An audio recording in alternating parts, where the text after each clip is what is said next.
bukannya biaya yang kita tambah, tetapi aset kita bertambah. Tapi nyatanya kan nggak begitu. Faktanya tidak seindah warna aslinya. Nah, lalu apa yang salah dengan ini?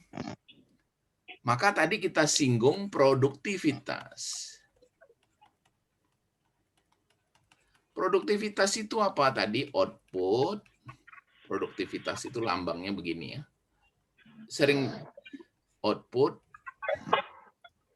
dibanding input kali 100%.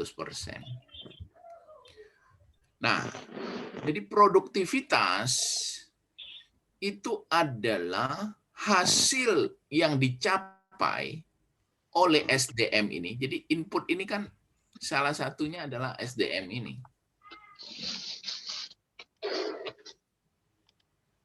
SDM ini jadi input. Outputnya ini adalah kinerja. Nah, ternyata setelah kita teliti lebih jauh, yang disebut produktivitas itu sebenarnya adalah aset. Bapak Ibu setuju? Jadi, bukan SDM yang kita rekrut itu yang menjadi aset, tetapi SDM yang memberi peran dia menjadi input untuk menghasilkan output, yaitu kinerja.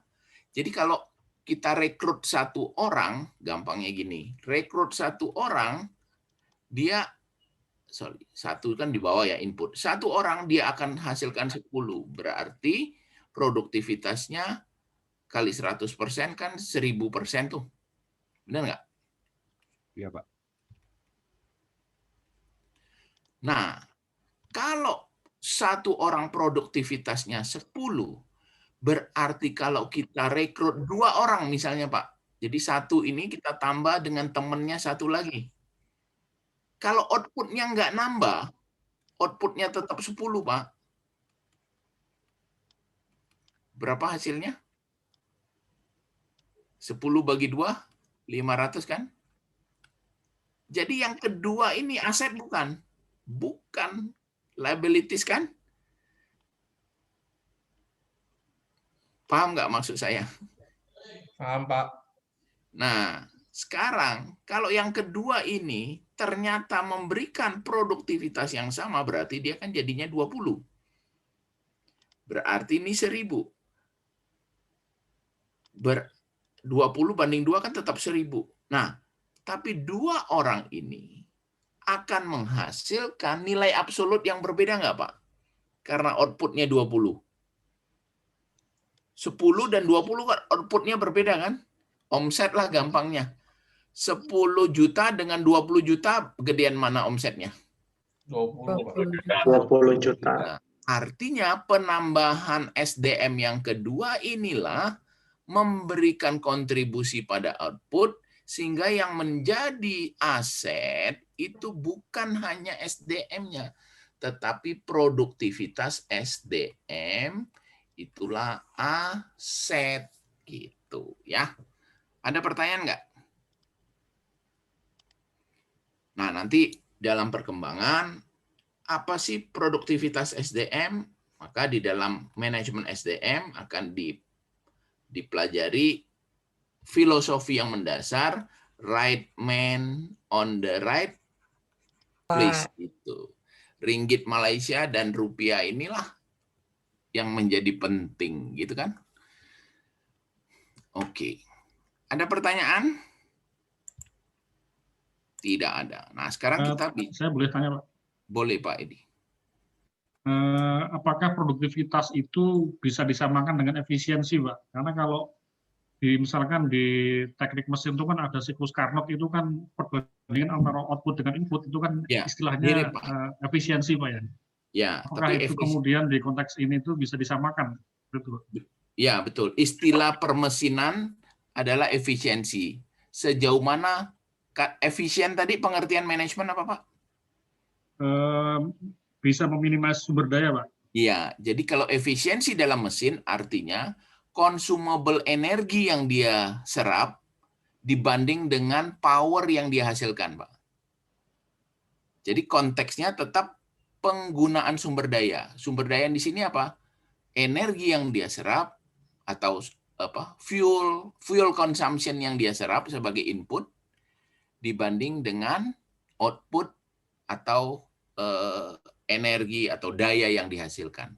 Betul Pak Edi. Dan lambang kan sama, lambangnya begini kan, efisiensi. Nah, istilah lain apa? Istilah lain adalah optimalisasi. Pernah dengar? Mungkin pernah dengar minimize, maximize, optimize. Betul ya? Ya Pak. Kalau maximize artinya apa? Maximize. Memaksimalkan Pak. Ya, higher better kan? Semakin tinggi, semakin baik. Jadi harus mentok maksimal. Kalau minimize? Opposite-nya Pak. Iya, lower better. Semakin rendah, semakin baik. Nah, optimize artinya harus ada keseimbangan antara output yang dihasilkan dengan input yang harus diberikan. Nah, keseimbangan itu namanya optimalisasi. Ya, pengertian yang sama dengan produktivitas. Pengertian yang sama dengan efisiensi dari suatu mesin. Gitu tadi. Menjawab Pak Edi? Ya, terima kasih Pak.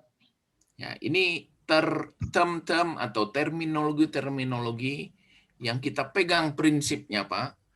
Nah, nanti atau yang lain selain optimalisasi, produktivitas, efisiensi, ada juga yang mengatakan ini adalah value added atau added value, nilai tambah. Minggu lalu sudah saya singgung belum ya? Belum ya?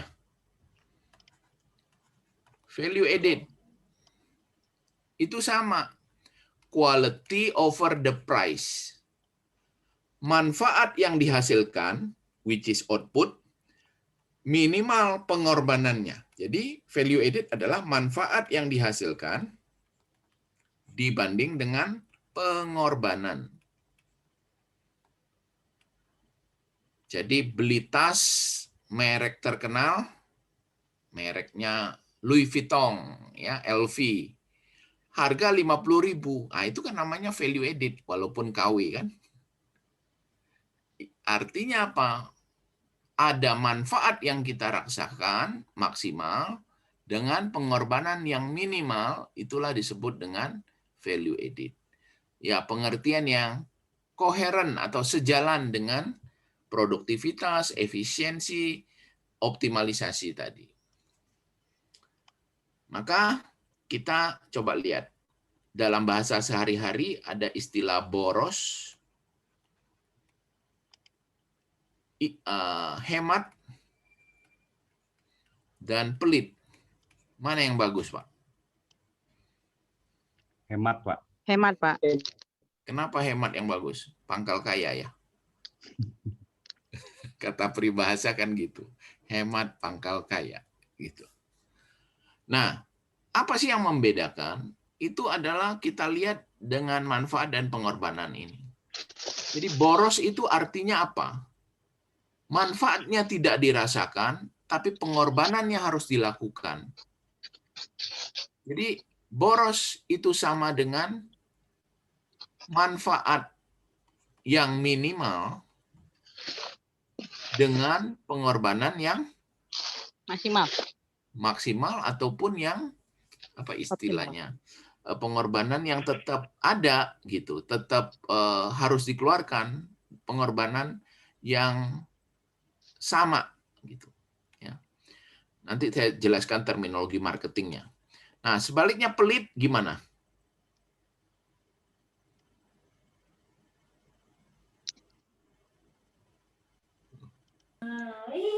Manfaatnya sama tapi pengorbanannya sedikit. Manfaatnya minim. Manfaatnya besar, pengorbanannya sedikit. Contoh misalnya ya, kita di apa namanya Misalnya kita susah karena kita tidak satu ruang ya. Anggaplah kita satu ruang.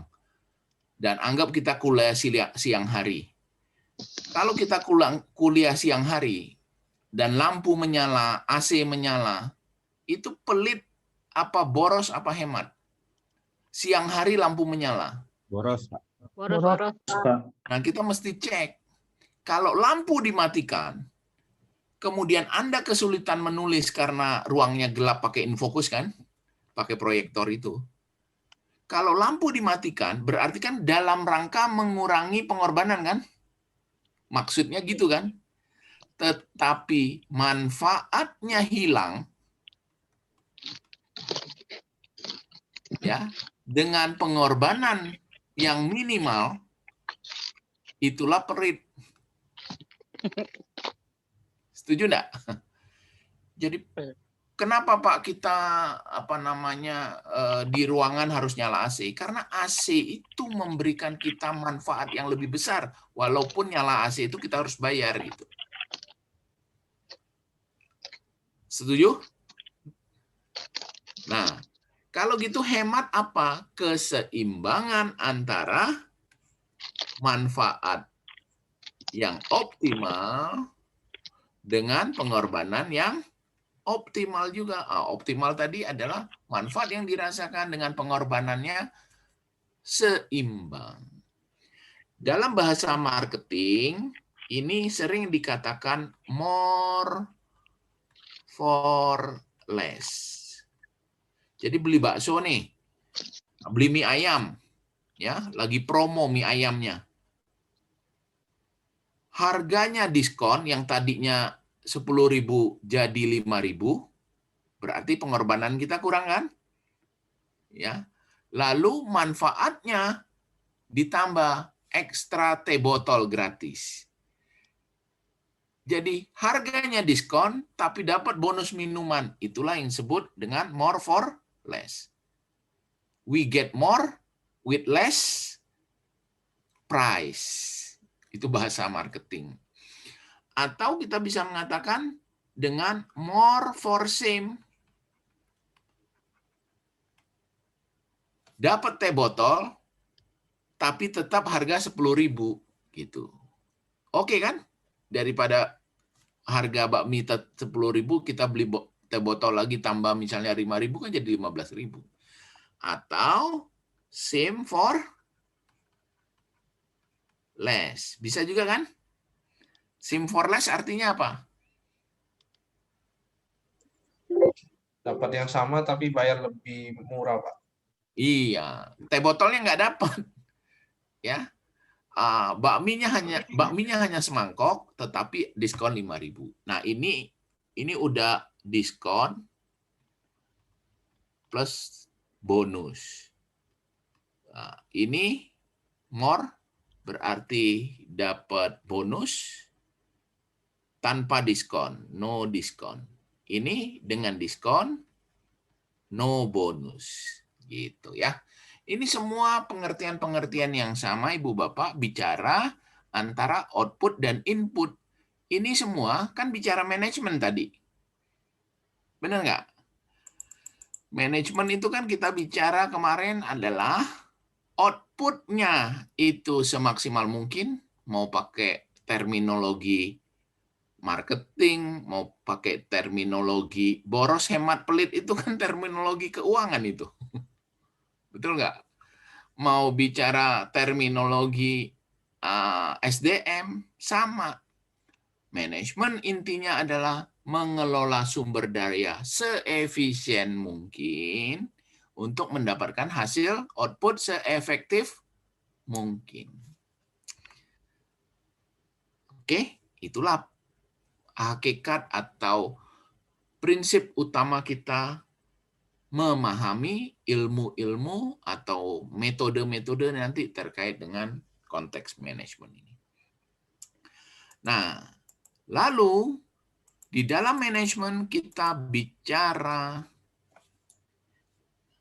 dua kontinum. Masih ingat kemarin ada manajemen operasional ya? Nah ini. Sering lengkapnya disebut teknis operasional. Berarti kita bicara apa ini? Manajemen operasional ini berarti bicara apa?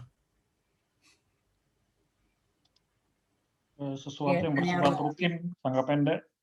Iya. Jadi cirinya kita bicara manajemen operasional itu artinya bicara daily operation.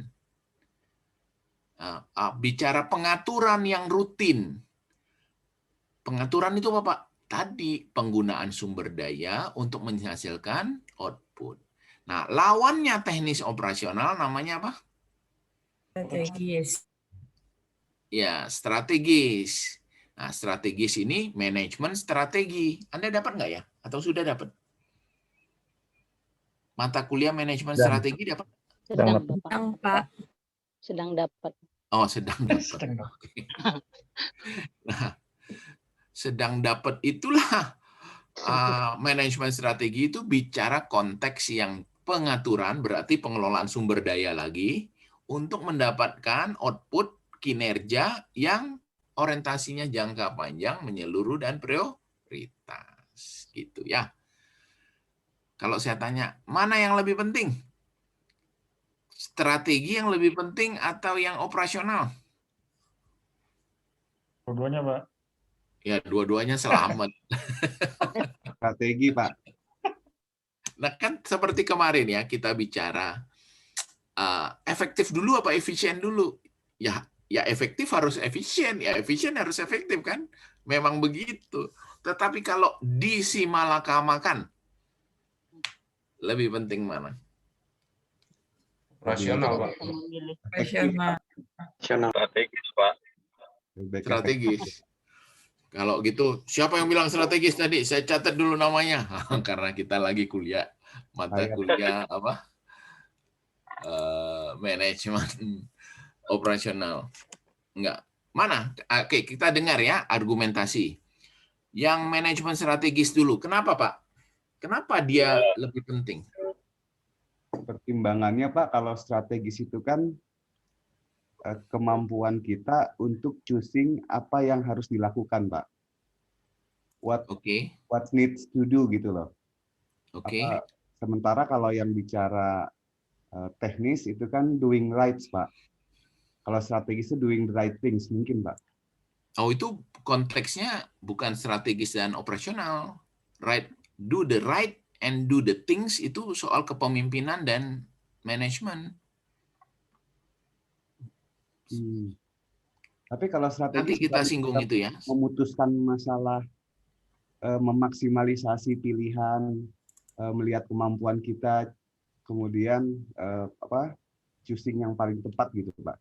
Kalau operasional kan tinggal execute-nya aja, Pak. Oke. Ini, Pak, karena manajemen strategis itu kan merupakan fondasi, Pak.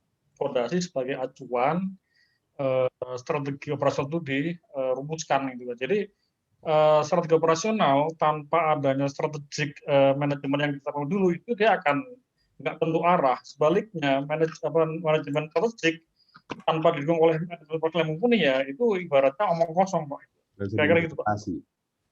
Oke, saya rujuk satu teori ini ya. Menurut Larry Bossidy dan Ramcharan, strategi itu hanya mengkontribusi 1%. Ini bukunya ada bahasa Indonesia nih, Anda cari aja nanti. 99% itu eksekusi that make things happen. Nah, tapi kita boleh challenge, boleh enggak setuju.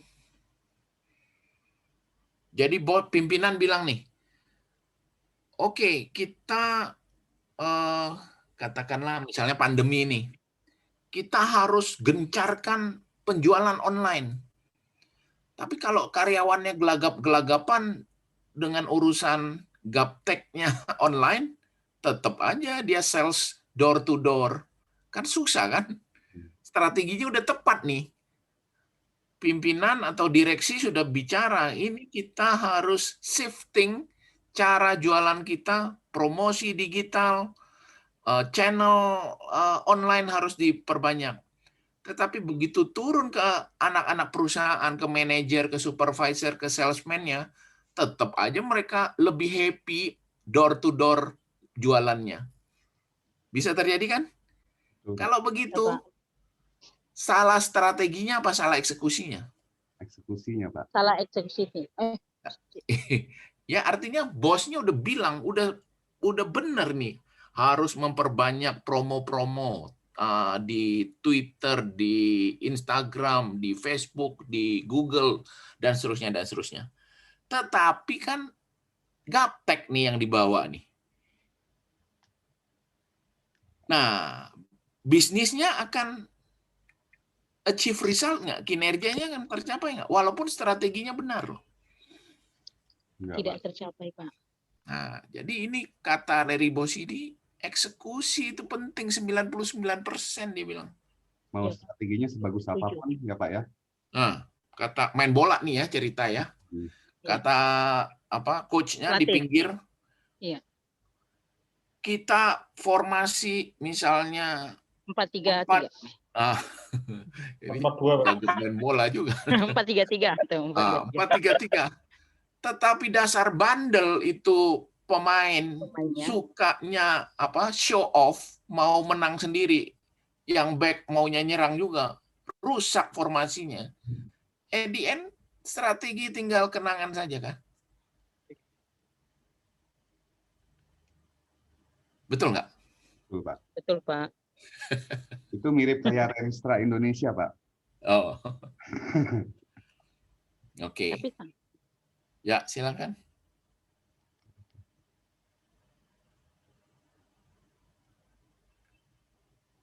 Halo, Bu Lydia. Halo. Iya, saya Bapak. Ya, seperti pengalaman di pabrikan juga sama, Pak. Kalau misalnya kita kadang-kadang diminta untuk produknya harus diterapkan seperti ini A, B, C, D dengan prosedur yang ditetapkan. Tapi terkadang eksekusinya di lapangan kita bahkan sampai dengan karyawan terkecil yang terbawah itu eksekusinya salah sedikit itu yang diinginkan tadi itu nggak bisa tercapai, Pak. Padahal hal sederhana misalnya. Jadi saya pikir untuk eksekusi itu paling penting menurut saya, Pak ya, paling penting menurut saya karena memang eksekusi itu benar-benar benar-benar kita harus detail. Karena di lapangan itu berbeda, di operasional itu berbeda hanya dengan strategi aja gitu. Atau rencana-rencana A, B, C, D itu begitu banyak, tapi kalau di lapangannya, di eksekusinya nggak bisa, juga percuma menurut saya, Pak. Oke. Jadi kira-kira sepakatlah kita bahwa eksekusi atau daily management atau operasional itu lebih penting dibanding dengan merumuskan atau menentukan arah strategi suatu organisasi? Sepakat, Pak. Saya Baru sepakat, terbuka Pak. nih, Pak. Berubah. Baru nyadar, Pak. Coba kita ya ini apa ini? Ini bukan porsi saya, tapi menurutnya kita penting untuk mempelajari ini. Saya pastikan suaranya keluar dulu. Kita dengar penjelasan Pak Michael Porter. Adalah profesor dari strategi yang membangun konsep terkait dengan kompetitif dan comparative advantage. Kita dengarkan dulu ya. If we're going to have a good strategy, we've got to think clearly about what strategy is. And we've got to separate strategy from the other kind of goals and objectives and issues that managers often think about. On this slide are really the big three mistakes in terms of defining strategy. Mistake number one. My strategy is to internationalize. I hear that kind of thing all the time. My strategy is to consolidate my industry. My strategy is to ramp up my R&D budget. My strategy is to outsource more of my production. Is that a strategy? No. Those are steps that your organization may want to take. They may be good steps. They may be appropriate steps. They aren't a strategy. The strategy is what unique position will we be able to achieve? What's our advantage going to be at the end of the day as we take these steps cumulatively over time? That's the strategy part. The strategy part's about how are we going to be unique, how are we going to have an advantage, how are we going to sustain that advantage over time. The steps we take are not the strategy. But you'd be surprised how many companies get themselves fixated on a particular action that they want their organization to take, and that becomes the strategy. And of course, it then often drives the company literally off the cliff because they kind of don't understand why they're doing it and when they should stop doing it. Oke. Tadi suaranya keluar ya? Keluar, Pak. Oke. Tadi Porter ngomong apa? Kesalahan orang dalam memahami strategi, Pak. Kebanyakan Ya. orang bicara step-stepnya aja. Yes. Jadi Porter tadi mendiferensiasi atau mendikotomikan antara istilah kita strategis dan operasional. Kalau istilah Porter tadi apa? Strategi and steps. Jadi steps itulah yang mata kuliah kita itu. Daily operation, ya, day to day activity yang tadi dikatakan accumulatively at the end of the day akan mendukung strategi kita.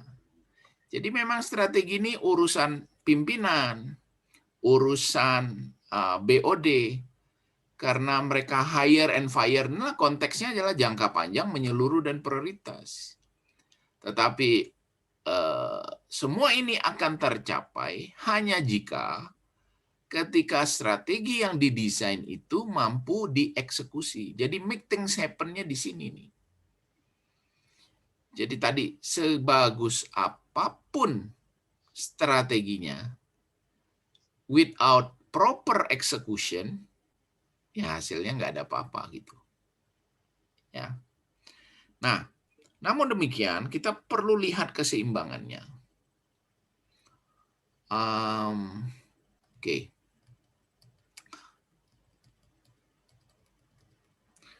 Kita lihat apakah strategi yang garis hitam ini, yang nanti dibahas di manajemen strategi, dan yang merah ini, itu garis lurus, bertolak belakang, atau pada dimensi yang berbeda?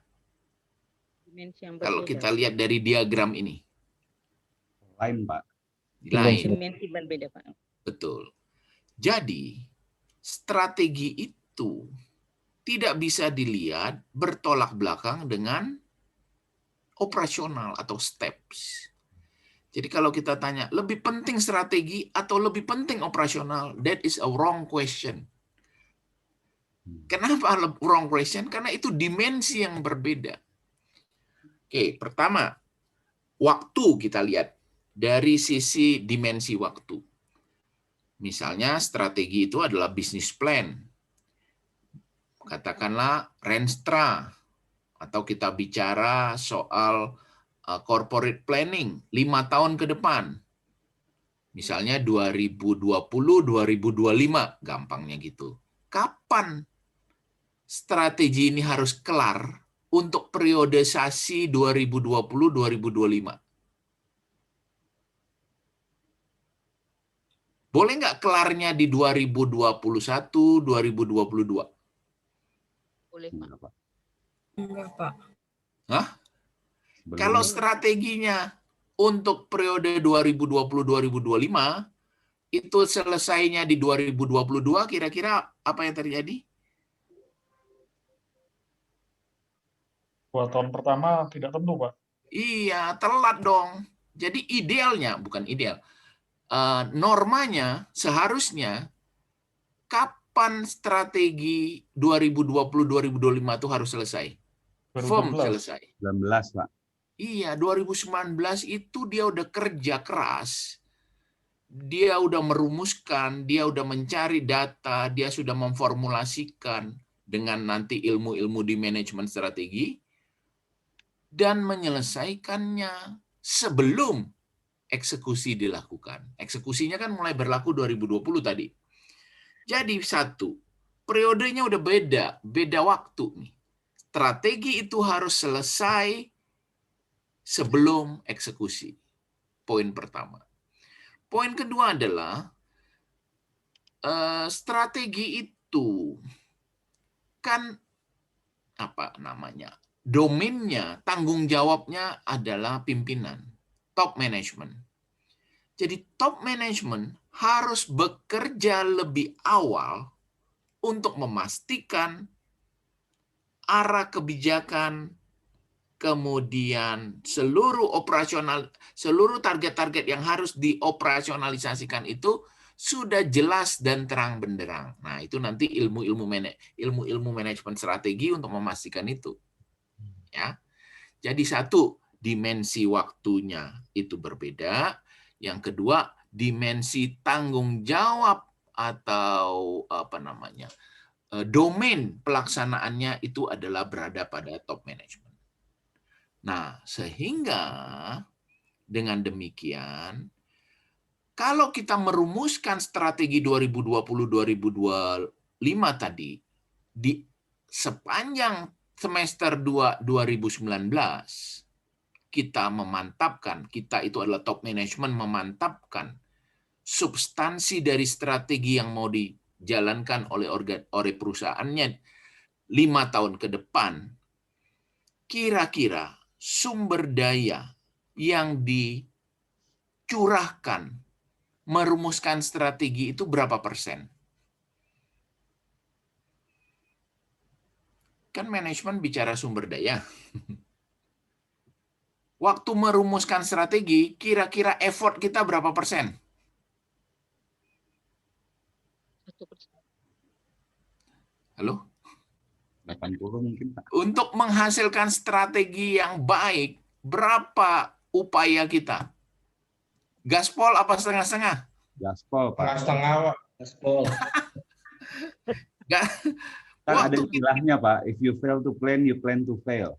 Iya, jadi waktu kita merumuskan strategi pada periode sebelumnya, yang kita harus lakukan adalah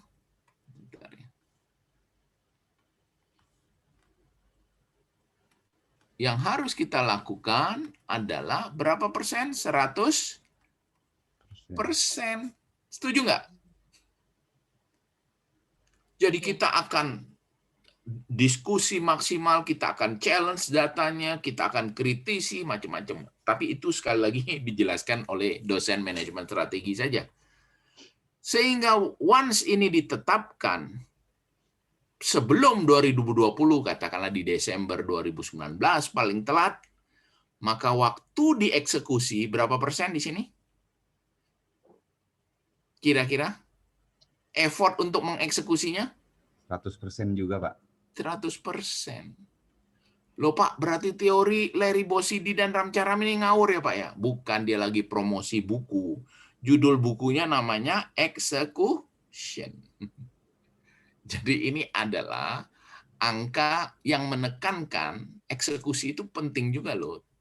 Dia kan juga nulis buku lain misalnya tentang strategi formulation, juga dia akan bilang strategi itu penting. Jadi strategi itu 100% dan eksekusi itu 100%. Jadi benar Pak Edi tadi.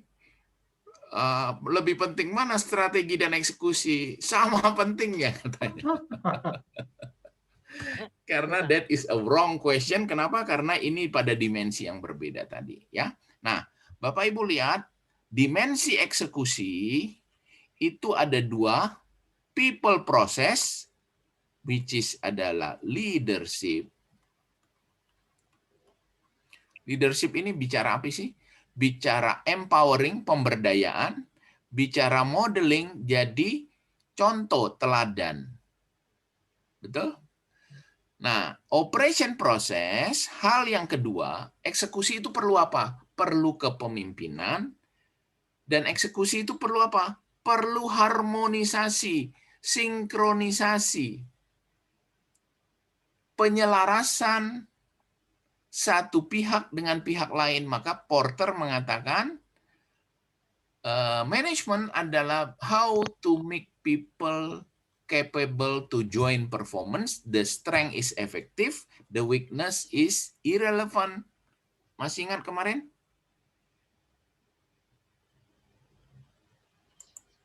Belum saya kasih ya? Definisi manajemen menurut Porter.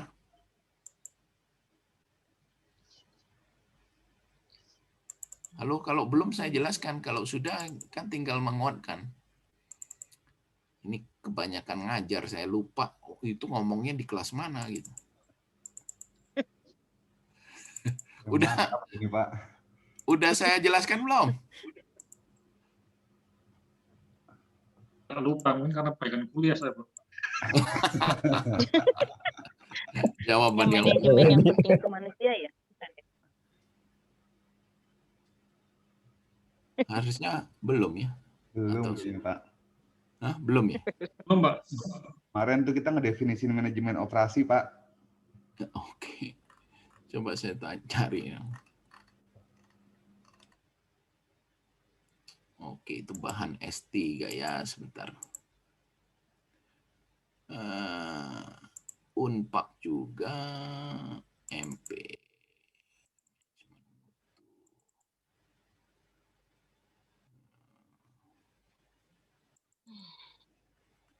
Semoga ada. Nah ini. Jadi Pak Peter Drucker almarhum mengatakan fundamental, sorry, bukan yang ini ya.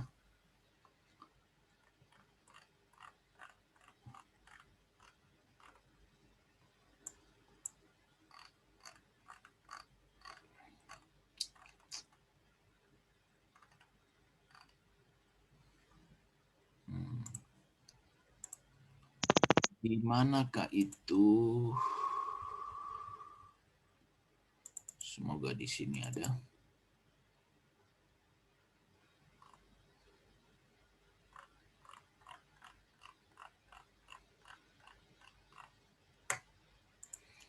Tidak ada. Saya terakhir ngajar di mana? Jadi lupa sendiri. Oh, di IM deh. Mungkin ada ya.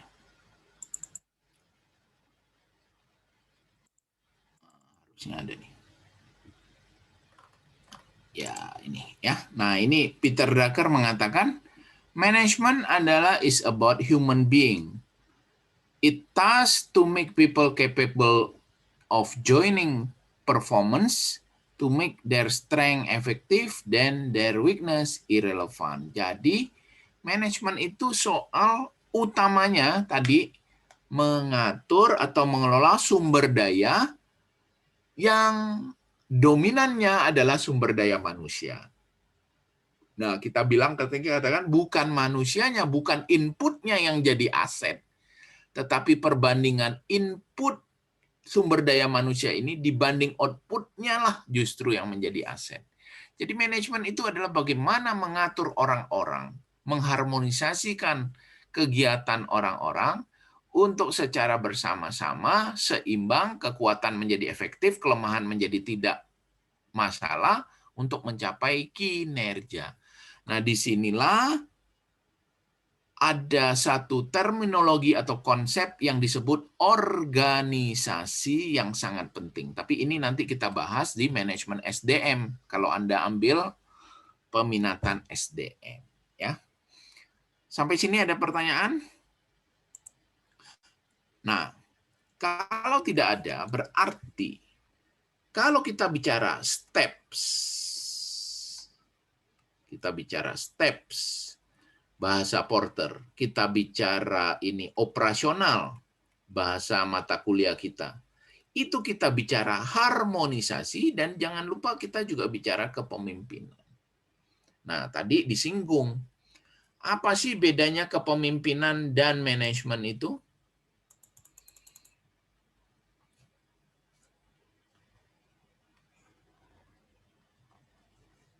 Halo?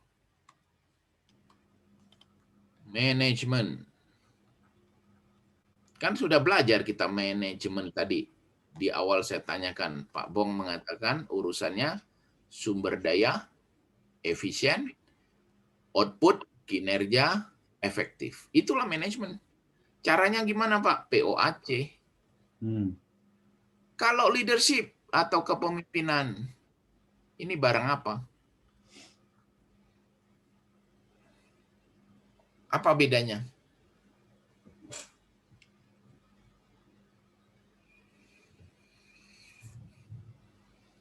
Belum pernah dengar? Leadership lebih ke manusianya ya Pak ya. Kalau manajemen Oke, lebih good ke point. sistem. Oke, Manajemen ini adalah manusia. Berarti manajemen apa? sistem, Pak. Sistemnya Pak. Ya. Jadi, oke, ini Pak Bong langsung menohok. Jadi, kalau ini subjeknya, pelakunya sering disebut apa kalau manajemen ini? Yang Manajer, melaksanakan manajemen kita sebut manajer, Pak. manager.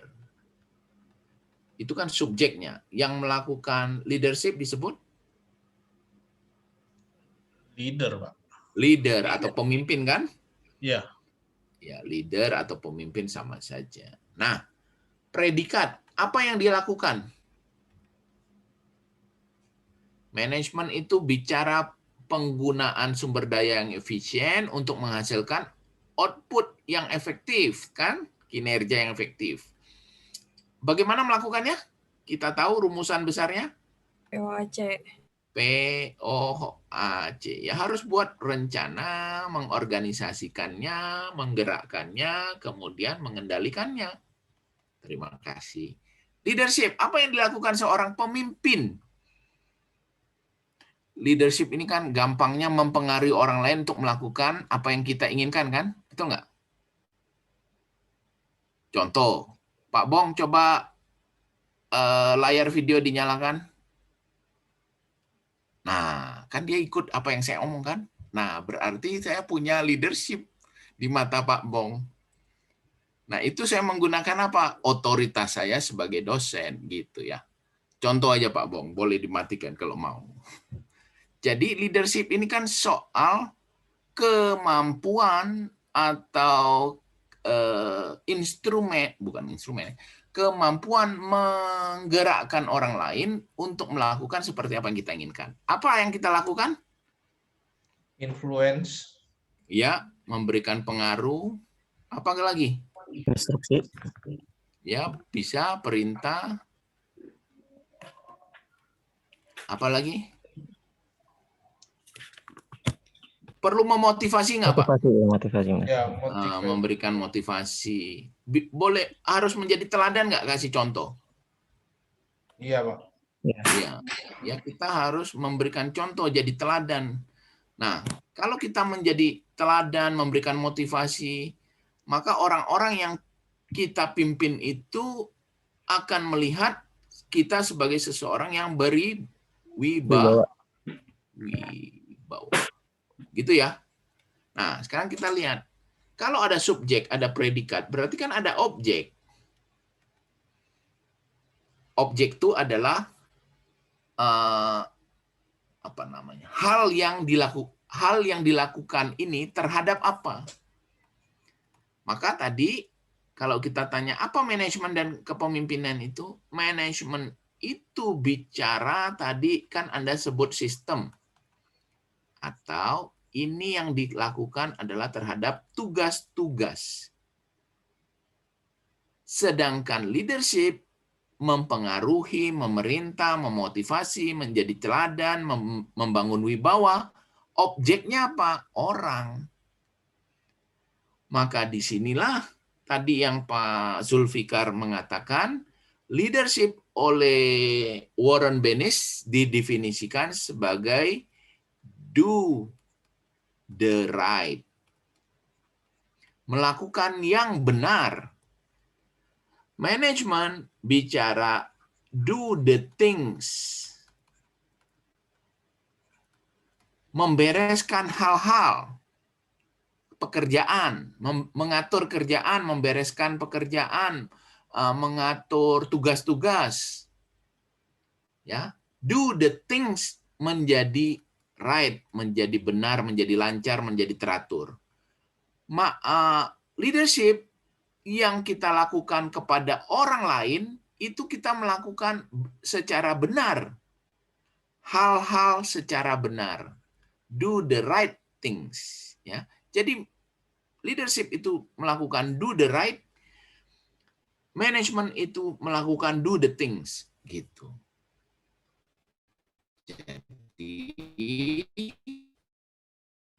melakukan yang benar, benar secara ilmu pengetahuan, benar secara etika, benar secara moral. Karena kita membangun kepercayaan, karena kita membangun pengaruh, karena kita mau mendorong orang lain untuk berbuat seperti apa yang kita inginkan. Ya. Jadi, sintesis dari dua ini, manajemen dan leadership ini adalah get things done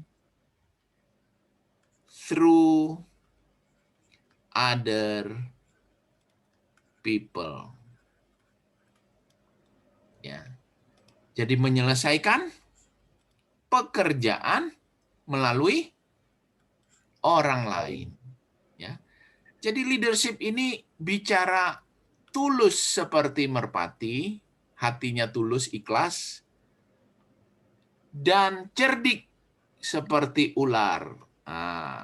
Itu bicara manajemen dan leadership.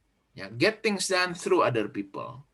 Nah, di mana ada aspek leadership di dalam manajemen pada bicara act ini? Pada waktu kita bicara act, maka kita menggerakkan orang lain untuk melakukan, kebalik. Pada waktu kita melakukan act, menggerakkan, bekerja, do, kita bekerjanya lewat orang lain. Jadi di dalam manajemen ada leadership nggak? Ada. Pada tahap yang mana? Tahap act.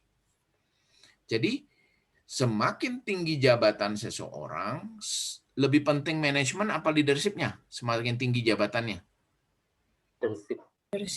Leadership-nya. Kenapa? Karena dia akan menyelesaikan tugas-tugas dia itu melalui orang lain. Tetapi semakin kita bekerja independen, misalnya programmer gitu ya, ngoding sendiri, atau salesman, ya dia punya penjualan, apa yang dia jual itulah menjadi pencapaian penjualan dia. Berarti dia perlu pengaturan, merencanakan, mengemas kegiatannya, melaksanakannya, mengendalikan secara mandiri. Tapi kalau dia naik pangkat jadi supervisor, jadi manajer, berarti dia bergeser keterampilan atau kemampuannya dari manajerial, dari manajerial menjadi leadership. Gitu. Ada pertanyaan? Pak, kalau di dalam manajemen, seberapa penting leadership itu, Pak? Terus berpotensi untuk bisa menggagalkan rencana di manajemen nggak kalau lack of leadership, Pak? Ya, leadership dari kata kuncinya adalah bagaimana we deal with people. Ketika bidang pekerjaan kita itu dealing with people, maka leadership itu sangat penting. Ya, kalau lack of leadership artinya apa? Lack of leadership artinya sebagus apapun perencanaan yang kita siapkan, ketika itu kita delegasikan kepada orang, dan orang itu tidak kita percayai punya intention yang berbeda, personal values yang berbeda, maka bubar semua yang kita lakukan gitu. Ini sebagai case ya, coba kita lihat. Menurut saya Pak Anies Baswedan sebagai gubernur, dia bukan orang yang bukan orang yang tidak mampu. Pak Anies Baswedan itu kan orang yang pendidikannya sangat tinggi, wawasannya sangat luas. Setuju? Tapi dia, yang tadi konteksnya pertanyaan Pak Zulfikar, dia dikelilingi orang-orang yang kurang tepat. Kan kita lihat tuh beberapa kali penunjukan di Dirut BUMD maksud saya, itu terkait dengan masalah-masalah kriminal. Loh, sebelum ditunjuk apa nggak ada screening? Artinya ini persoalan pembisik-pembisik di sekitarnya gitu. Itu contoh, Pak. Kemampuan manajerial apa nggak punya kemampuan leadership, Pak? Itu kemampuan leadership, how deal with people gitu. Kalau mungkin kita tanya Pak Anies ya, apa rencana Anda untuk Jakarta? Misalnya contoh, Formula E itu, terlepas jalan nggak jalan karena COVID ya. Menurut saya adalah brilliant idea. Bagus itu, Pak. Kenapa? Karena kota Jakarta ini apa yang mau dijual di mata internasional? Kalau kita bilang adalah kota yang maju, megah, Bapak setuju nggak Jakarta ini? Compare to other capital city yang lain. Singapura, New York, London, Tokyo. Kalau Jakarta ini yang dijual adalah kota yang megah, Bapak setuju? Enggak, Pak. Ya kalah kan kita. Kalah. Kalau Jakarta ini mau dijual pariwisatanya, Pak. Ya mungkin orang lebih senang pergi ke Tokyo, New York, ada Disneyland-nya dan seterusnya. Betul nggak? Makau, Pak. Iya, misalnya. Nah, apa yang mau dijual Jakarta? Nah, itu terobosan Pak Anies. Secara planning udah benar, secara strategi benar, Formula E, biar mata dunia tertuju. Tetapi sekali lagi, kan kita bicara get things done through other people, benar nggak Pak? Kan harus through other people, karena kerja detail dan rinciannya itu operasionalnya banyak. Nah, ini problem orang-orangnya itu. Sekali lagi ini sebagai contoh akademik ya, kita nggak bicara politik nih, nggak bicara politik praktis. TUGPP itu 80 orang atau berapa orang tuh ya yang dikritisi? Gubernur. Apa outputnya membantu Pak Gubernur? Kan nggak ada juga. Jadi apakah mereka tidak kerja tuh? Is about get things done through other people ya Pak ya. Itu saya menjelaskan itu supaya kita bisa melihat konteksnya. Kita tidak melihat pro kontra tarik menarik politik praktis di lapangan. Pak, sedikit lagi Pak, kalau dari tadi itu kesimpulan yang saya tangkap, seorang manajer yang baik berarti dia harus punya kemampuan leadership ya Pak. Betul. Sering kan gini, kita rasanya setuju leadership ini lebih penting dari manajemen, benar nggak? Kalau saya tanya kembali lagi, nanti wrong question kan, lebih penting mana, manajemen apa leadership? Ini biasa pertanyaan di S3. Kan orang mengatakan leadership Pak lebih penting Pak. Tetapi kalau saya tanya, manajemen ini bicara penyelesaian tugas. Leadership ini bicara soal bagaimana orang-orang itu mampu bekerja sesuai keinginan kita.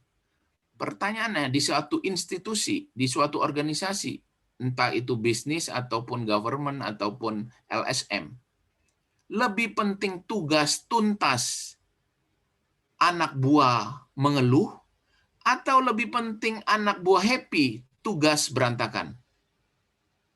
Tugas tuntas. Tugas tuntas kan?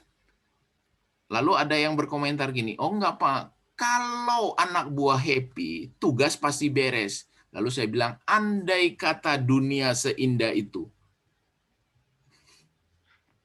Ya, jadi kalau ditanya lebih penting manajemen atau leadership, maka ruang lingkupnya manajemen itu lebih luas Pak.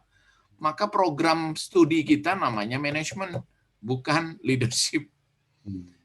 Leadership itu lebih sempit ruang lingkupnya. Jadi manajemen itu bicara apa? Bicara kinerja kan tadi di awal. Jadi kalau staff level pelaksana, apa yang penting bagi dia? Adalah pencapaian kinerja, output. Naik pangkat dari staff supervisor. Apa yang penting bagi supervisor? Ya output.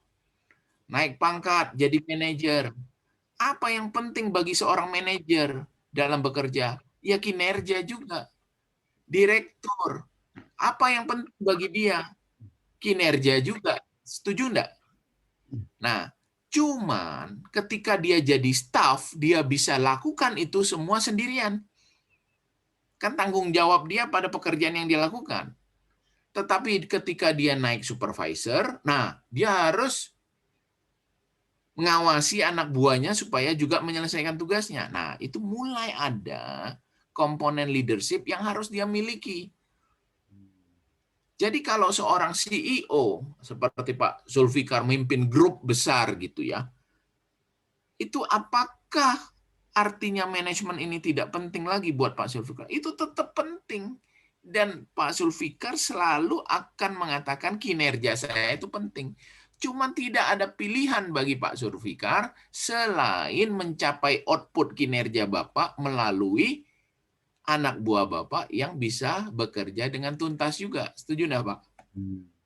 Nah, disitulah artinya manajemen Bapak tidak bisa lagi stand alone. Harus include di dalamnya adalah kemampuan leadership Bapak.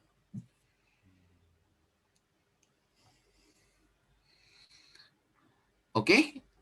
Ya Pak, terima kasih Pak. Judul kita nih kagak pernah maju-maju, heran ya. Menarik Pak. Menarik Pak. Ini Ya. saya boleh tanya sebelum melaju lagi Pak? Monggo. Tentang leadership Pak, kalau mengacu pada definisi bahwa leadership itu kurang lebih adalah bagaimana mempengaruhi orang lain untuk mengikuti perintah kita gitu.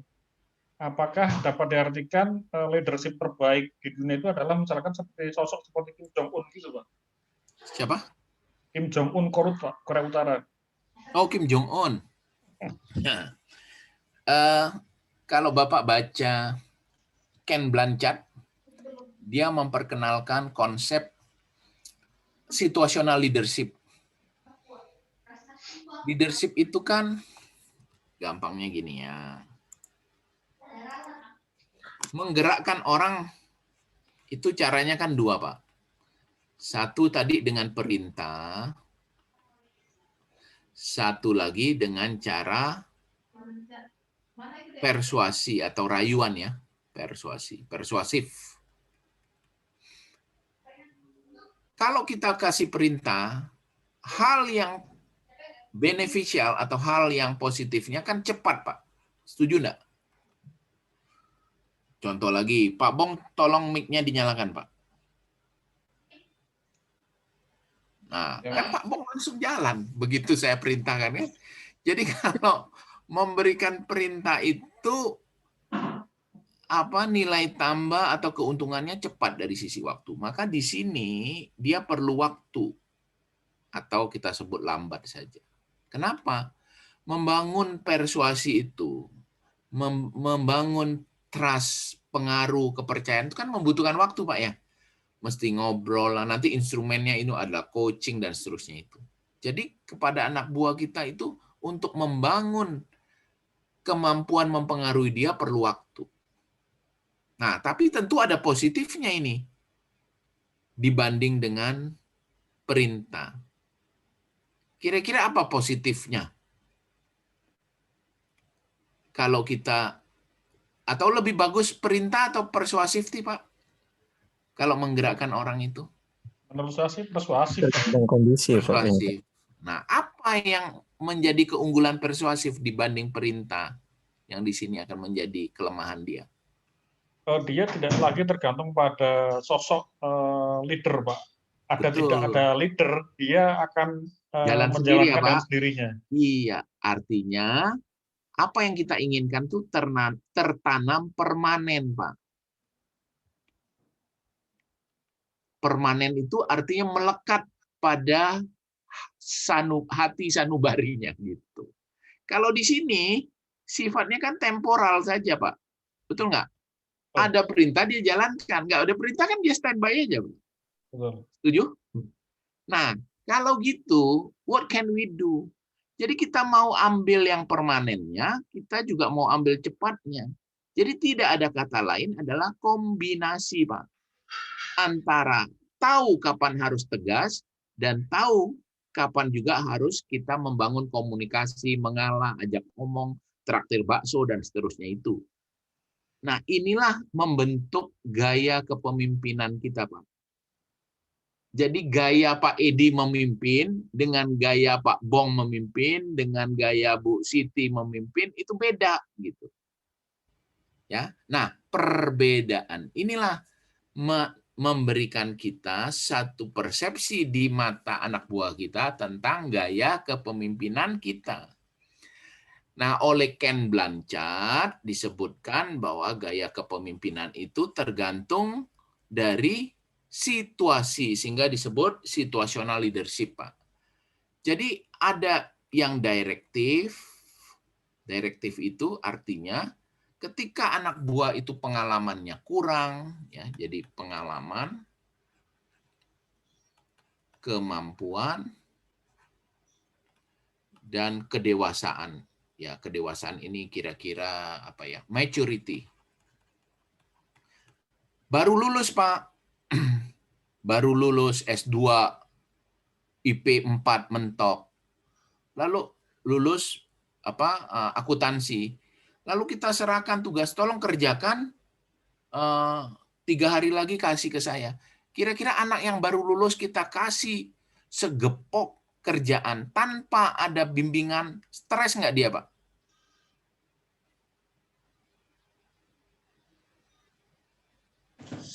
Stres, Pak. Stres.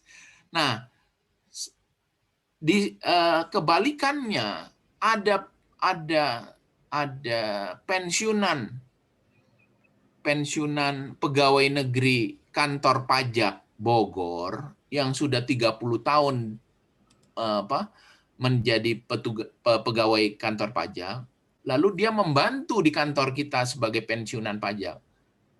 Lalu Bapak bilang, oke, kalau buat laporan pajak tolong ya caranya begini, begini, begini. Kamu harus ikut format ini dan seterusnya. Kira-kira Bapak pensiunan itu stres nggak? Stres, Pak. Stres. Jadi, kalau pengalamannya minim, kemampuannya minim, maturity atau kedewasaannya masih minim, maka yang harus kita gunakan direktif. Lebih banyak perintahnya ini, Pak. Nah, kalau dia sudah semakin mampu, pengalaman makin bertambah, berarti kita harus berpindah ke coaching. Semakin naik pengalaman kemampuannya, berpindah ke yang kita sebut dengan partisipatif. Nah, semakin tinggi kayak pensiunan tadi, dia udah tahu banyak, maka delegatif. Nah, ini yang disebut dengan gaya kepemimpinan situasional. Rumusannya Ken Blanchard, ya. Tapi ada lagi misalnya transformational leadership. Bagaimana kita membina ataupun memberdayakan itu lewat gaya kepemimpinan kita. Itu dari BAS, ya. Nah, semua variabel-variabel ini bisa menjadi penelitian Anda. Menjawab pertanyaannya nggak ya, Pak Edi? Ya, Pak. Terima kasih, ini sangat bermanfaat dan menarik, Pak. Adanya 4 kuadran kepemimpinan ini, Pak. Nanti baca aja, Pak, buku Ken Blanchard.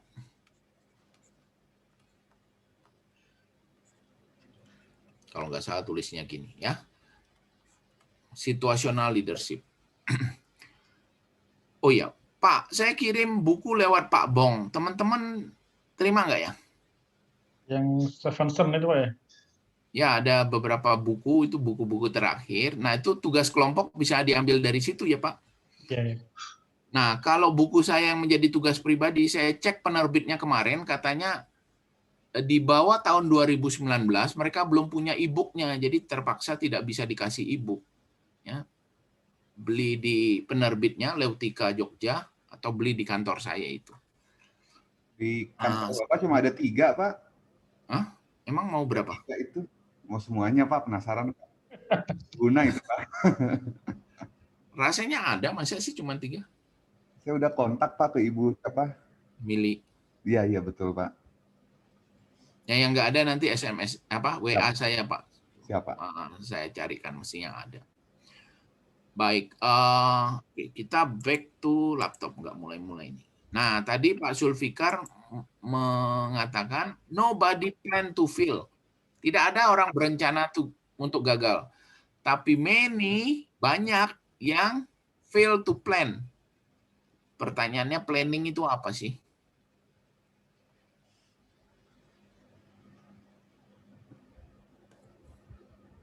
Rencana, Pak. Ya, rencana itu definisi konseptualnya apa? Mengantisipasi mungkin, Pak. Partisipasi. Antisipasi. Oke. Rencana adalah antisipasi. Saya misalnya ya berencana untuk mudik karena mudik dilarang, saya berencana untuk misalnya kucing-kucingan nih. Berarti antisipasi. Ya masuk akal juga.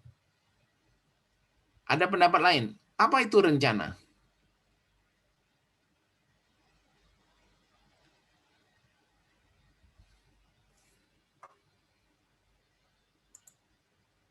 Belum pernah dengar seumur hidup?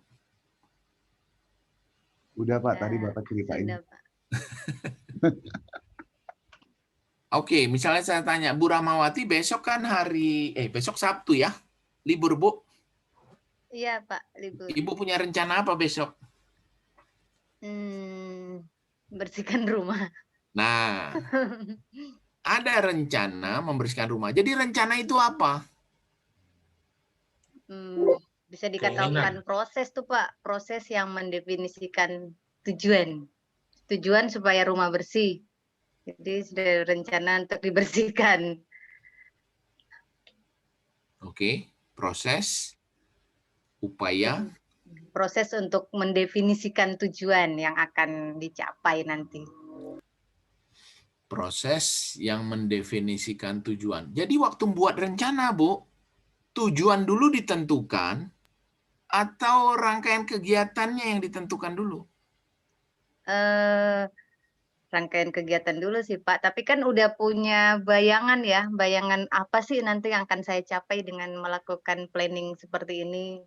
Tunggu dulu, Ibu besok berencana melakukan kegiatan 1, 2, 3 dalam hal membersihkan rumah supaya rumah bersih ya Bu?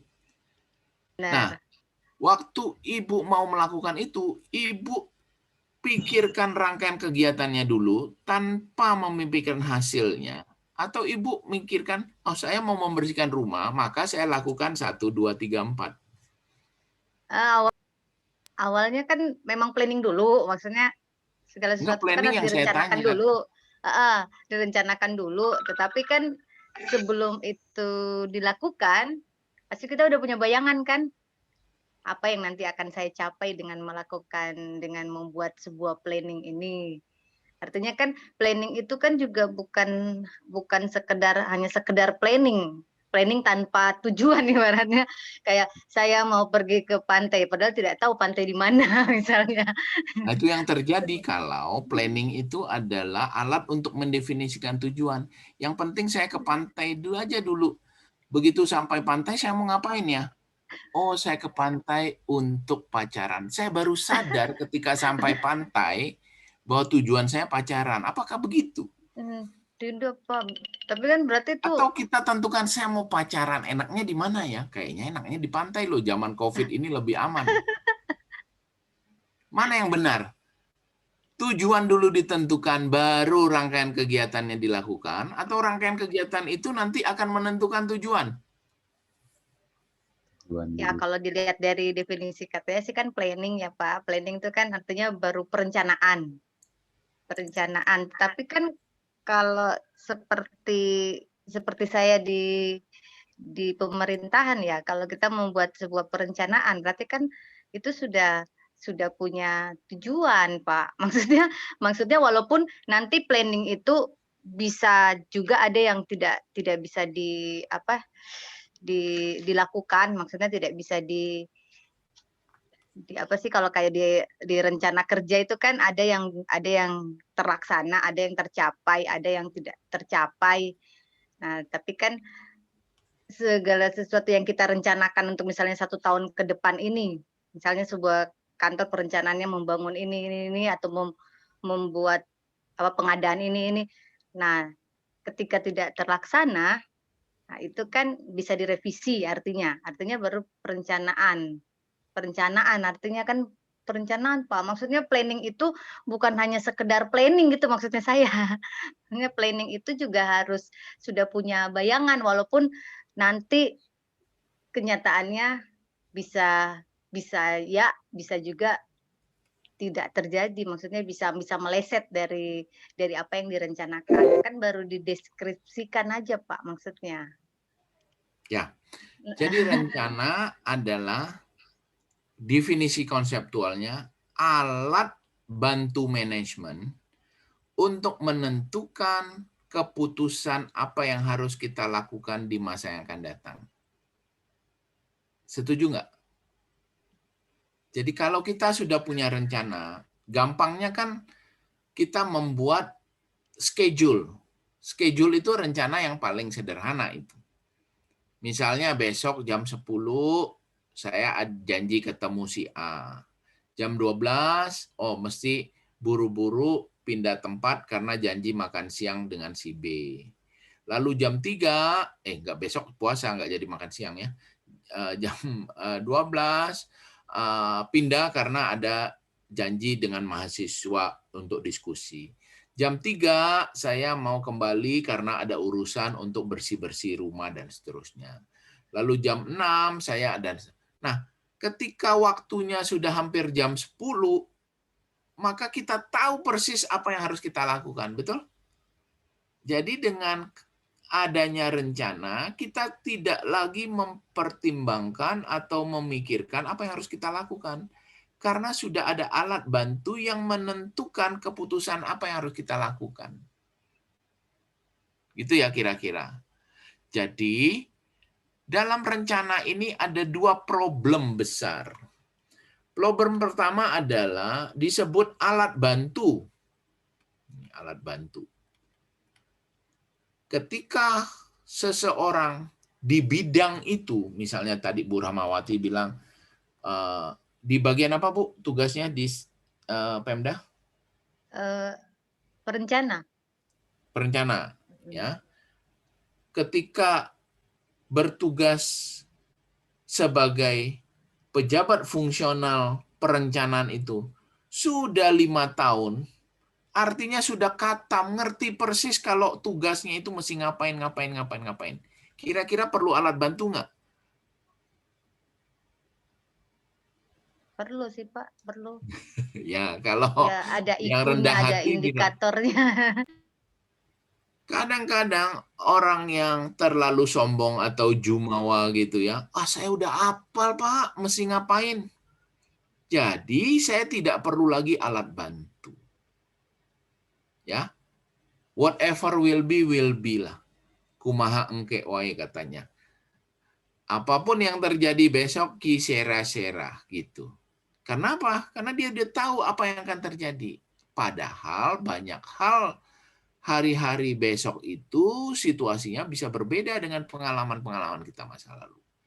Nah, ketika rencana itu, masalah yang pertama adalah sering dianggap saya tidak perlu alat bantu. Masalah yang kedua adalah ketika kita bicara masa yang akan datang, begitu saya buat malam ini, besok jam 9 mau ke sini, jam 12 mau ke sini, jam 3 mau ini, jam 5 sore mau itu. Ketika malam ini saya selesai membuat rencana, apakah rencana yang saya buat malam ini sudah berfungsi? Saya buat rencana buat kegiatan saya besok, jadi kertasnya. Ketika kertas rencana itu jadi malam ini, langsung berfungsi nggak dia? Halo? Belum paham ya? Saya kan membuat rencana apa yang saya mau lakukan besok. Jam 9 ngapain, jam 12 ngapain, jam 3 ngapain. Saya buat rencana itu kan malam ini. Selesai. Maka kertas rencana saya ini berfungsi nggak? Bermanfaat nggak malam ini? Belum, Pak. Belum.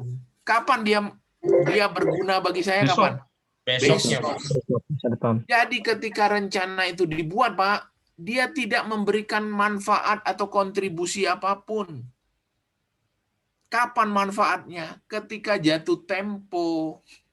Besok-besok itu atau masa yang akan datangnya ini jatuh tempo. Nah, sehingga Pak Zulfikar tadi mengatakan, banyak orang merasa tidak perlu rencana itu. Kenapa? Karena orang merasa sudah katam atau berpengalaman di bidangnya. Yang kedua, rencana itu tidak memberikan manfaat instan. Padahal zaman sekarang kita maunya yang instan-instan. Mie instan, tisu instan, ya. Kalau bisa suami dan istri yang instan juga gitu. Nah, inilah problem Bapak Ibu sekalian. Padahal dalam mempelajari manajemen kita jelas mengatakan bahwa langkah pertama untuk mengelola sumber daya yang efisien untuk mencapai kinerja yang efektif itu adalah dengan membuat rencana. Apa itu rencana? Suatu alat bantu yang akan menentukan keputusan-keputusan yang akan kita ambil di masa yang akan datang. Apa isinya kalau gitu, Pak? Mulai tadi yang saya challenge Bu Rahmawati, pertama adalah menetapkan sasaran, indikator atau ukurannya, indikator, dan target. Jadi, dalam membuat rencana, yang pertama harus ada adalah SIT, sasaran, indikator, dan target. Kalau sasaran ini sudah ada, berarti langkah kedua gimana, Pak? Menghitung sumber daya.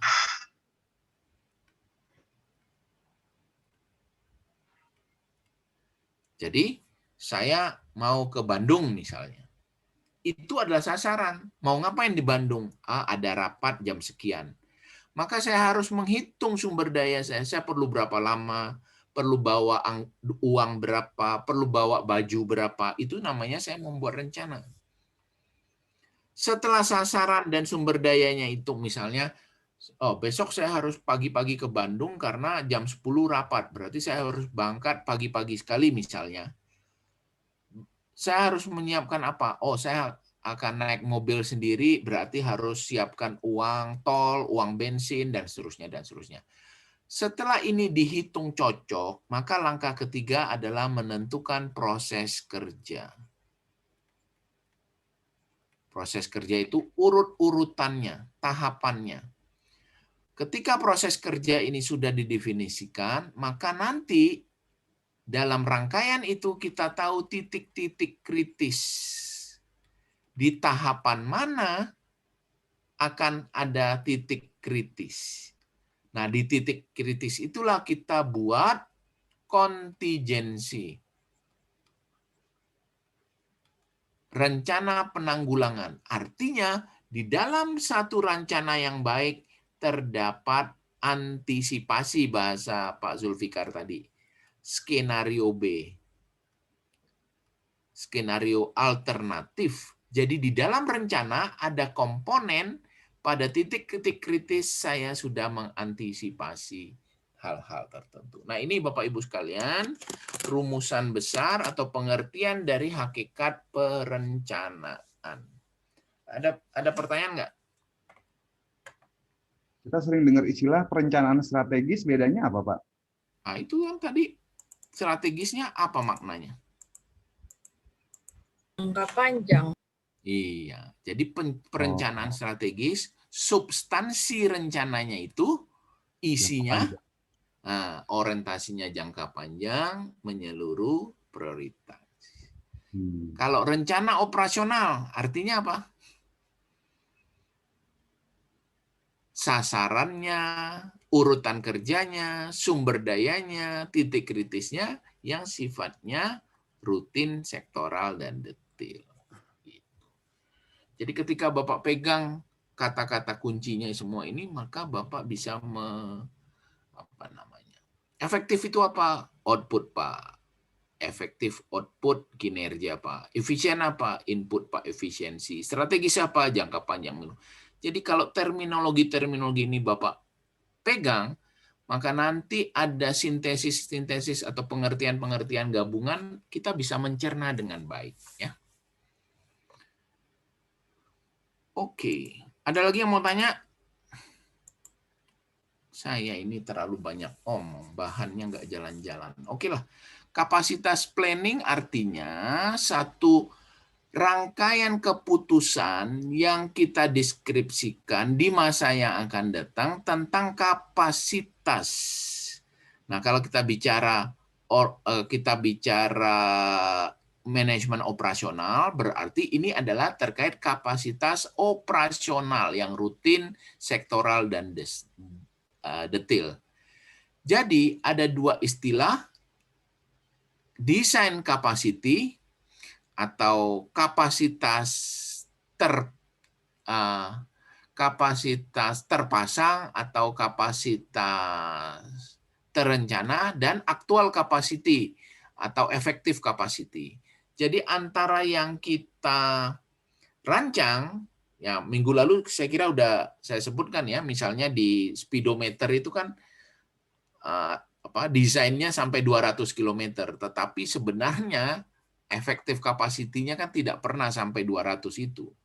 Ya, kecuali yang jago ngebut sana sini diutak-atik gitu. Jadi ada perbedaan antara desain capacity dan effective capacity ya.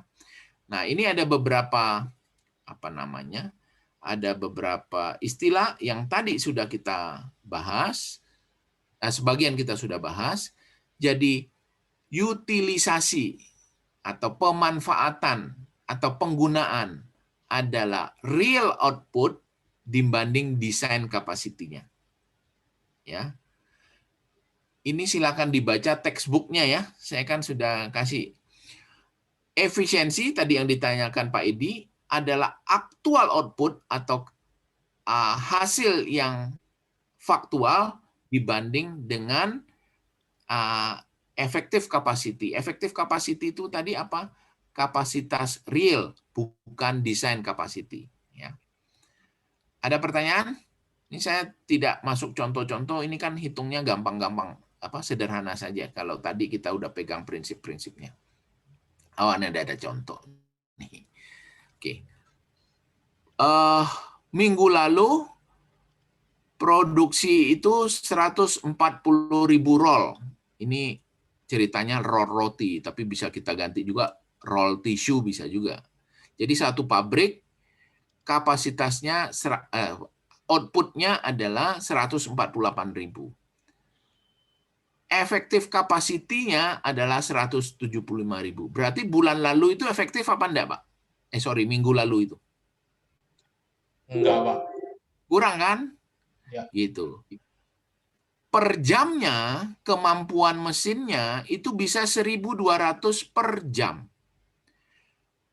Bakri kan berarti ini kapasitas roti ini. 7 hari per minggu operasinya, per shift-nya jam produksinya bisa sampai 3-8 jam.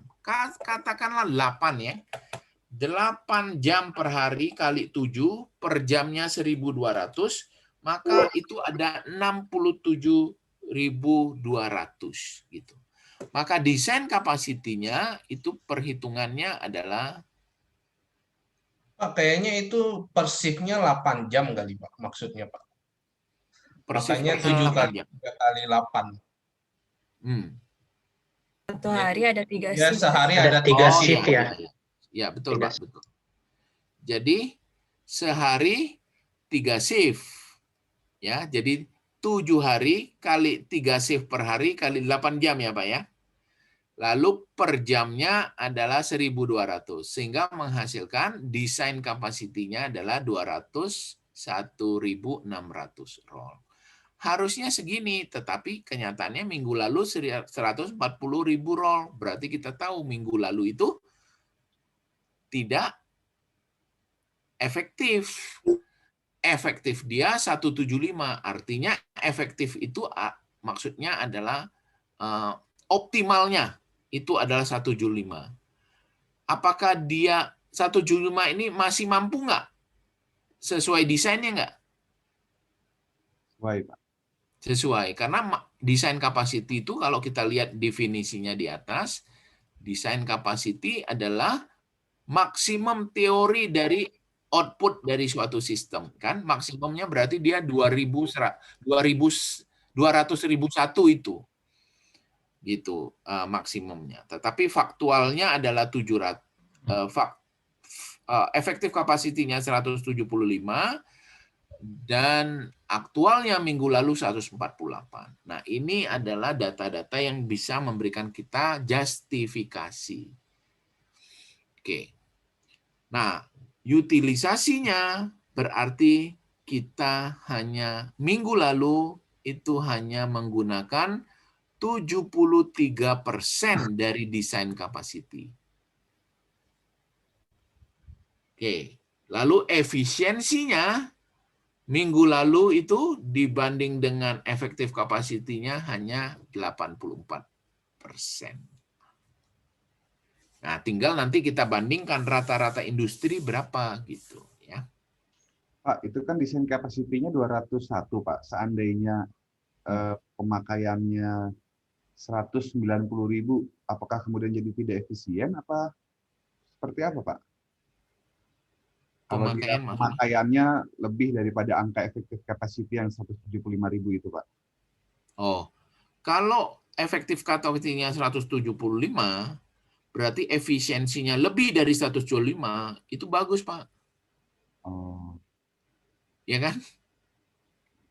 Efisiensi itu artinya input yang kita gunakan itu menghasilkan output yang lebih besar dari efektivitasnya. Gitu. Ya Pak, nah nanti kita mesti bandingkan dengan rata-rata industri. Gitu. Ya. Oke, lanjut. Pada umumnya ya Pak ya, kalau misalnya efektif capacity itu mungkin nggak sih dicapai lebih kenyataannya Pak pada aktual Bisa, Pak.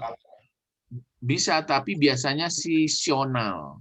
Nanti kita akan lihat dalam perkembangan bagaimana strateginya, misalnya mau lebaran nih, kan permintaan naik kan, biasanya kapasitasnya akan lebih tinggi dari efektif capacity.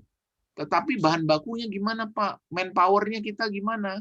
Nah, disitulah kalau pakai bahasa asisten rumah tangga, pakai infal Pak. Ngerti nggak maksudnya? Nanti ada strateginya bagaimana kita menggunakan outsourcing. Jadi pada saat demand tinggi, sumber daya kita terbatas, kita outsourcing. Atau kita pakai buruh harian gitu. Nah, itu nanti semua di aggregate planning, Pak. Ya. Terima kasih, Pak. Nah, contoh lain perhitungannya demikian. Ketika efisiensinya kita ketahui 75%, maka kita bisa mengharapkan expected output-nya adalah sekian persen. Gitu. Jadi misalnya kita ada mesin baru, kemudian dari supplier atau dari pabrikan mesinnya sudah mengatakan efisiensi mesinnya ini 75% nih dari efektif kapasitinya, maka nanti kita akan bisa hitung sebenarnya kemampuan dia itu akan mencapai berapa nilai absolutnya akan mencapai berapa banyak output kinerjanya kita, ya. Maka ketika demand atau permintaan itu naik dari kapasitas kita harus lihat apakah kita bisa melakukan modifikasi harga untuk mengendalikan demand ini, atau kita lembur misalnya tadi yang ditanyakan Pak Bong, atau ini kelihatannya bukan seasonal lebaran doang nih, ini karena COVID misalnya permintaan akan tinggi, maka kita harus mulai memikirkan peningkatan kapasitas, ya. Nah, sekarang kalau kapasitasnya kelebihan, demand-nya semakin kecil, maka satu, kita harus marketingnya digenjot, betul kan? Nah, kalau marketingnya digenjot susah Pak, zaman sekarang jualan nggak gampang. Maka kita sebagai pabrik, kita harus mikirkan maklun. Tahu istilah maklun, Bapak Ibu sekalian? Tahu Pak. Nah, jadi idle capacity kita itu kita gunakan untuk mengerjakan produk orang lain, gitu. Ya, atau kita mendesain produk baru. Gitu. Nah, ini yang seasonal, yang pada saat lebaran saja dia naik gitu. Maka kita harus melakukan perencanaan itu, antisipasi itu nanti dengan aggregate planning. Ya. Sehingga penting bagi kita untuk mempertimbangkan forecast di masa yang akan datang. Jadi kan selalu kan ketidakteraturan atau apa ya, sesuatu yang mendadak itu selalu punya pola. Misalnya banjir aja, ya selalu kan dikatakan banjir itu akan terjadi bukan di September, Oktober, November yang bermusim hujan. Banjir itu biasanya, terutama Jakarta ya, terjadi itu justru bahayanya di Januari, Februari itu, gitu. Ya. Nah, lalu kemudian kita bisa lihat, oh seasonalnya 5 tahun sekali itu akan banjir besar. Jadi unexpected result itu atau sesuatu yang mendadak dan tidak kita inginkan itu sebenarnya akan mempunyai pola tertentu kalau kita perhatikan. Nah, lalu kita harus memperhatikan teknologi dan teknologi yang ada, kapasitas yang ada, termasuk misalnya efisiensi dari mesin-mesin kita. Nah, bicara efisiensi mesin itu nanti ada perhitungannya tersendiri. Dalam perhitungan sendiri itu biasanya kita kenal dengan overall OEE, overall effectiveness equipment. Harus kasih lihat ya.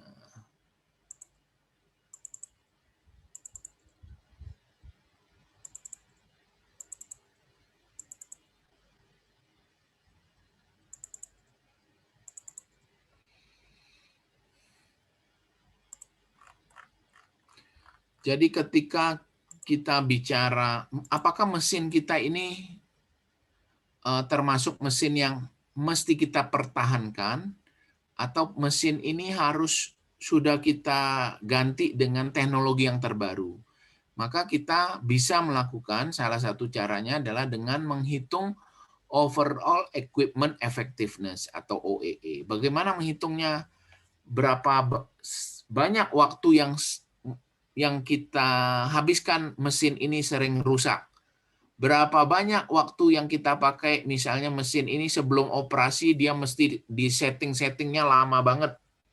Berapa banyak kita harus menghabiskan waktu untuk mengganti, misalnya ganti beltnya lah, ganti tools, alat potongnya lah, ganti ini, ganti itu, karena mesinnya mesin kuno.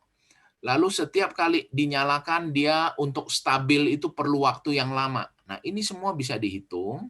Lalu kapan dia seringkali misalnya ngadat, perlu di-adjust speed-nya dan seterusnya. Dan berapa banyak dari mesin yang kita gunakan itu akhirnya menghasilkan produk yang cacat. Nah, dari semua ini bisa kita hitung yang disebut dengan OEE ini. Jadi dari availability-nya, dari 4 hal ini, dikali dengan performance-nya yang ini, dikali dengan quality-nya, ketemulah persentase. Sehingga persentase yang sudah tertinggal ini, maka saatnya bagi kita untuk mengatakan it's time to change our sumber daya permesinan itu di-upgrade. Gitu. Sama aja kan kalau motor kita umurnya udah tua, lebih banyak ngerong-rongnya, ya ganti itu ganti ini, belum lama ganti udah ngadat lagi dan seterusnya, sehingga aktivitas kita seharian sering terganggu, kan lebih baik kita upgrade. Setuju nggak?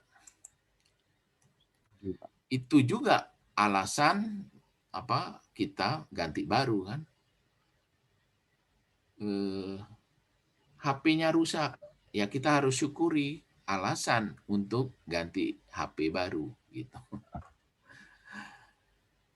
Oke, lalu hal lain adalah mencari optimal operating level, misalnya tadi dengan OEE dan atau membangun build untuk build for change ini artinya kita melakukan modifikasi seperlunya. Nah, Bapak Ibu, kita kemarin bicara operasional, strategi. Taktik ini apa artinya taktik?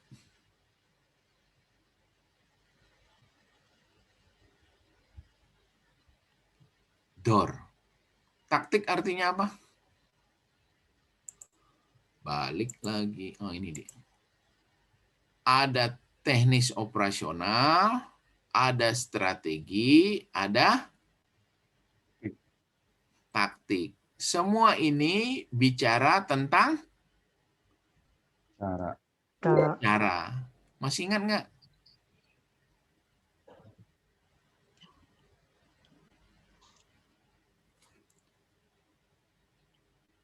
Saya ngajarnya kecepatan, membosankan, membingungkan, atau bagaimana? Seru, Pak. Ya. Grogi, Pak. Jadi ketika ditanya taktik, kayak baru dengar, kan udah kita bahas. Jadi kalau kita bicara teknis operasional atau hal-hal teknis, itu maksudnya adalah cara. The way how to. Kalau kita bicara strategi, itu sama juga. The way how to. Kalau kita bicara taktik, barangnya sama, Pak. Bicara cara.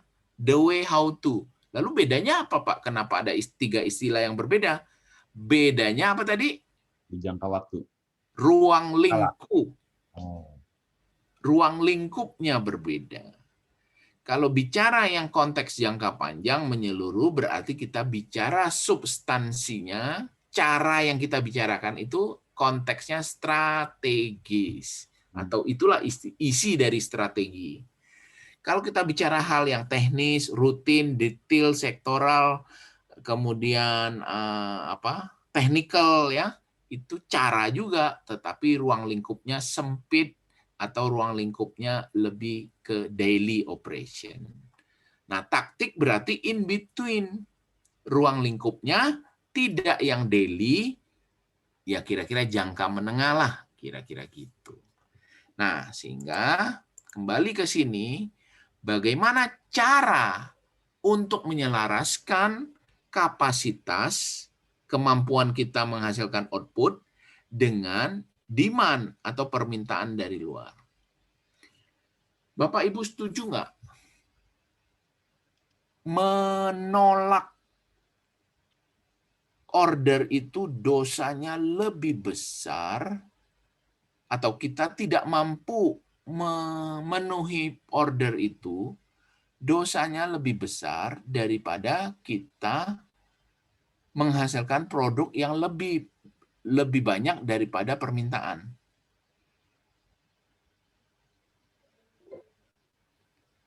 Setuju, Pak. Ngerti nggak maksud saya? Setuju, Kita Pak. punya toko roti nih, toko roti. Ya. Toko roti. Rotinya satu jenis nih, ya, roti tawar doang. Kemampuan kita memproduksi 100 buah roti per hari. Nah, sebulan April kemarin, itu roti kita laku 90, 95, kadang-kadang ya hari hujan dia jadi 80, ya tapi rata-rata 90. Oke nggak toko roti kita? Oke, Pak. Oke kan? Walaupun kita kelebihan 5, kelebihan 10 setiap hari kan? Iya. Diapain tuh Pak Bong? Ya, bisa 5, dijual 10. murah, Pak. Dijual murah, kasih tetangga, makan sendiri. Ya oke lah ya. Nah, tetapi misalnya kita mengatakan bulan Mei ini sudah sampai sekarang tanggal berapa hari ini? Tanggal 7, sudah 7 hari ini yang tadinya kita siapkan 100 roti itu selalu kekurangan 10, 20, 30. Oke nggak, Pak? Oke lah, Pak. Jadi nggak ada sisa, Pak. Nah, ini dalam konteks bisnis itu disebut opportunity loss. Opportunity loss itu apa artinya? Sudah ada kerugian bahwa order 10 tadi yang harusnya jadi duit, tetapi karena barang kita kosong, itu akhirnya peluang dapat duitnya menjadi hilang. Nah, ini di dalam bisnis dosanya lebih besar daripada kita kelebihan. Tapi kelebihannya kalau banyak ya dosa juga gitu. Ya. Jadi maksud saya antara demand dan capacity itu penting bagi kita untuk memenuhi 100% demand. Kenapa hal itu terjadi? Karena by nature, secara alami, menjual itu pasti lebih sulit daripada membeli. Setuju nggak? Membeli itu juga kadang-kadang sulit kan? Cari barangnya kosong Pak, sana kosong Pak. Tetapi menjual itu jauh lebih sulit. Makanya kalau bekerja di sektor marketing, sales, itu selalu dalam tanda kutip kesayangan bos kan? Setuju nggak? Nah, Iya, Pak. jadi Bapak Ibu sekalian, kita harus sedapat mungkin demand itulah yang menjadi panglima. Saya ulang ya. Jadi permintaan pasar, konsumen yang datang, yang mau beli itu, dia harus jadi panglima kita di dalam kita menghitung kemampuan memproduksi. Maka kalau ada istilah cara untuk menyelaraskan kapasitas terhadap demand, artinya kapasitas kita yang dirubah. Bukan kita bilang, ya kapasitas kita 100, kalau orang itu datangnya sore, habis, ya salah dia sendiri, gitu. Ya ini cara paradigma zaman dulu, gitu ya. Kadang-kadang ada makanan yang enak banget, gitu. Udah orang ngantri-ngantri, itu kan bisnis opportunity yang besar sebenarnya. Kita memperluas restorannya, merubah alur alur antriannya, menambah jumlah produknya dan seterusnya ya. Oke, maka yang perlu diperhatikan adalah tentu sumber daya manusia dalam rangka meningkatkan kapasitas ini. Tetapi juga kita bisa lihat loh, taktik untuk menyelaraskan kapasitas terhadap demand ini yang good problem itu kalau demand-nya lebih besar dari capacity. Setuju nggak, Pak? Jadi kalau kita kekurangan stok, itu kan problem, tapi good problem. Kenapa? Karena demand-nya itu lebih besar. Tetapi kebalikannya, bisa juga jadi bad problem. Udah problem, bad lagi. Apa yang terjadi? Bisnis kita semakin hari semakin sepi. Artinya apa? Kapasitasnya kan harus makin kurangin kan? Nah, dalam hal ini artinya apa? Making staffing change, kita harus memikirkan PHK. Iya. Lalu adjusting equipment dan proses. Ada 4 mesin produksi roti. Karena bisnis makin sepi, kita 1 mesin tidak operasikan. Berarti tadi stafnya sudah kita rumahkan dan seterusnya. Ya, jadi di dalam manajemen itu kita bicara sekali lagi pengelolaan sumber daya untuk menghasilkan kinerja. Kita bicara efektivitas, kita bicara efisiensi. Artinya demand ini yang menjadi panglima tadi menjadi driver atau penyebab kita menyesuaikan kapasitas. Ya. Sumber daya manusia, sumber daya peralatan, metode ya harus kita sesuaikan dan juga melakukan redesign produk dan fasilitasnya. Ntar saya cek dulu masih berapa banyak slide saya. Wih, masih separuh. Waktu 5 menit. Oke. Nah, ini yang terjadi, demand itu kan nggak akan flat gitu ya. Selalu akan ada dinamika. Ini contoh penjualan. Nah, dalam hal ini ingin dikatakan apa? Kalau produk kita adalah saling melengkapi. Di musim hujan, kita jualan bakso laku. Di musim panas, jualan es laku. Maka bagus kalau warung kita jualan bakso lengkap dengan es campur. Setuju enggak? Juga. Kenapa begitu? Karena kalau kita jualan es doang dan tiap hari hujan, berarti kita gigit jari kan? Iya, Pak. Nah, tapi kalau warung kita jualan bakso dan jualan es, pada waktu musim hujan dingin, baksonya laris manis. Dengan catatan dua-dua enak ya, gitu. Nah, tetapi kalau musim panas, mungkin yang makan bakso kurang, karena belum makan aja udah gerah, tambah lagi kuah panas, tambah lagi sambal jadi super gerah, maka yang lebih laku adalah es. Nah, kira-kira grafik ini ingin mengatakan seperti itu. Jadi punya complementary produk terhadap demand itu penting ya. Oke. Jadi intinya adalah kalau demand itu yang garis ungu ini, ketika kapasitas itu lebih besar, kapasitas kita lebih besar daripada demand, ya kita harus turunkan. Ketika kapasitas kita lebih kecil daripada demand, ya tentu demand-nya harus kita sesuaikan. Nanti ini dibaca aja ya, teknis-teknisnya di buku textbook itu saya kira standar dan normatif bisa dibaca pelan-pelan. Toh kita nggak ujian kan, dan saya yakin nanti Anda lulus kerja kok, yang ngitung kan bukan Anda kan, anak buah aja, tapi Anda tahu prinsip-prinsipnya saja gitu. Oke ya. Ya ini breakdown yang tadi. Nah, menghitung BEP, break even analysis. Jadi kita tahu bahwa ada fixed cost, ada variable cost. Kalau fixed cost kira-kira apa? Kalau warung bakso fixed cost-nya apa? Listrik. Warung bakso dan es tadi? Listrik. Ya? Sewa lahan, listrik. Sewa lahan, listrik, karyawan ya. Karyawan. Iya, itu fixed cost itu artinya jualan sedikit, jualan banyak, tetap aja pengeluarannya sama.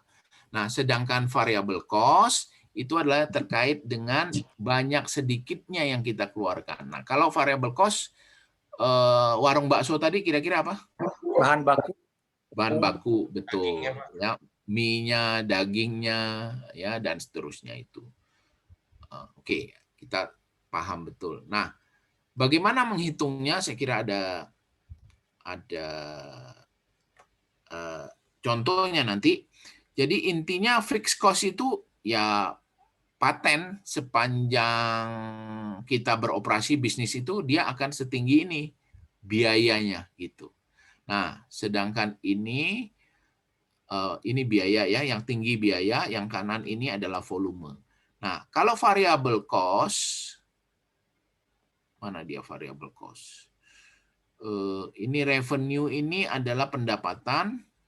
Jadi pendapatannya makin banyak, kan penjualan makin banyak, tentu biaya akan naik kan? Biaya apa yang naik? Itu adalah biaya variable cost. Setuju enggak? Nah, jadi fixed cost itu jualannya 200, ya fixed cost, jualannya 100, fixed cost-nya 200. Jualannya 500, fixed cost-nya juga 200. Tetapi jualan 200, variable cost-nya setinggi ini, jualan 500, variable cost-nya setinggi ini. Nah, itu dikaitkan dengan revenue, pendapatan. Ini adalah total cost yang biru tua. Revenue adalah pendapatan. Jadi kalau kita jualannya 100, pendapatannya segini. Jualan 200, pendapatannya segini. Jualan 300, pendapatannya segini. Nah, jualan berapa yang biayanya, total biayanya dan pendapatannya berimbang, itulah yang disebut dengan BEP. Jadi dengan kata lain, total biaya dengan total penjualan itu sama dengan 0. Gitu. Mari menghitung. Ini hitungannya belajar sendiri ya. Oke, intinya ini. Total revenue sama total cost sama dengan 0 gitu ya, atau berimbang ya. Atau rumus lain adalah seperti ini. Jadi BEP itu F fixed cost dibagi P harga per unit dikurangi variable cost. Ya. dan seterusnya penurunan rumus. Nah, inilah hitungannya. Jadi berapa banyak BEP-nya 5.000